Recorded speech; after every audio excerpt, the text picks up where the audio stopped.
What's up, everybody? Tyson Roush, Let's Talk Jets. Hope everybody's having an excellent week. The holiday season is here and all the chaos of last-minute shopping and all the holiday parties, everything else is going on. So hope everybody has a happy and healthy holiday season.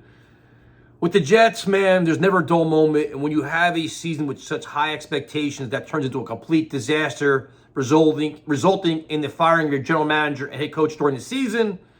The last couple of weeks of the year are going to be full of speculation and rumors, and a lot of them aren't going to surprise you. Case in point, today, Rich Cimini speculated that after speaking to people in Garrett Wilson's circle, whatever the hell that is, he may be requesting a trade after the season. And we've talked about this for months, and it's not going to surprise anybody because you see how animated and frustrated he is on the field. He's a guy that gives his heart and soul to the team, and he's not getting the results he wants in terms of winning and even just his on-the-field stats. I recognize that he's potentially going to have three consecutive 1,000-yard seasons, but he wants to be amongst the elite. He wants to be in the Pro Bowl mentions and all that, and it's not happening. He's also watching all the dysfunction and the complacency and everything else, and at some point you get fed up, especially when you don't know what the future holds. And that's where the Jets had the biggest challenge as they do this GM search and head coaching search, because you're going to have your locker room that's going to sit here and be like, all right, now what? How are you fixing this? Because if you're not going to give me something I believe in, I want out. I'm done with this. A lot of these guys have a lot of pride, and they're tired of being just getting bullied on social media or picked on social media, being the laughing stock in the NFL, walking around with your head down. It's not fun. The New York market is great when you're winning, but when you suck and don't make the playoffs for 14 years, it's just atrocious. It's horrendous. So it wears you down, and then it takes your passion away from the game. So then you're like, okay, season's over. Tell me how you're going to fix this, or I'm out. And the Jets need, I'll keep saying it, you need a guy that comes in here with conviction, with passion, and a resume of winning to look these guys in the face when they enter the locker room and say, listen, I know what you're going through. I know how bad it is. Here's how we're going to change it, and we're going to change it fast. No 5-year plan, 4-year plan. You're starting with instant accountability, instant credibility, and you're walking it and you're commanding respect. If you can give that to Garrett, if you can present that to Garrett Wilson, he may change his mind. Because I have a funny feeling he may not be the only guy that wants out. Because a lot of these young players are probably tired of this at this point. So now the other challenge the Jets have is a guy like that probably can't be a first timer.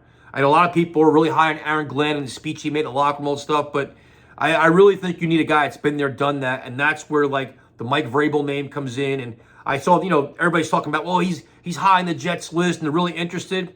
Here's a news flash. A lot of teams are going to be interested. This isn't nothing specific to the Jets, and obviously he's going to interview everywhere. And a lot of these candidates are going to do that, where the initial set of interviews, the guys are all going to take them because you want to make yourself marketable and have leverage as you go forward.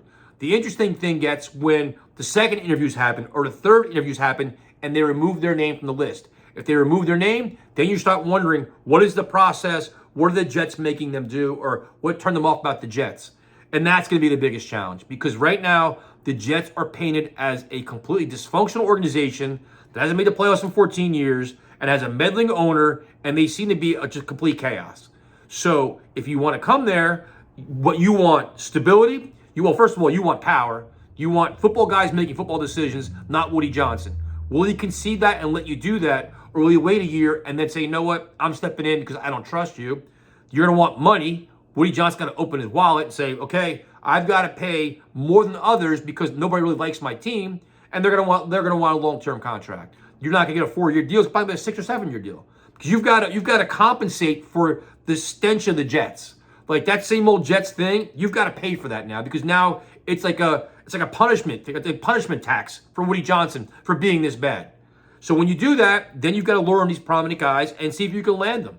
And I don't think it's going to be easy, man. I know everybody's painting all these pictures, but I think there's a lot of things that are going on that are just going to shy people away. And the whole Aaron Rodgers situation is going to be a part of it too, where Rodgers is saying all the right things. Now he's like, I'll mentor a quarterback. I'll come back next year. I'll be a bridge guy. I'll learn a new offense. He's saying all the right things because if you're thinking about it honestly, how many other teams really want him?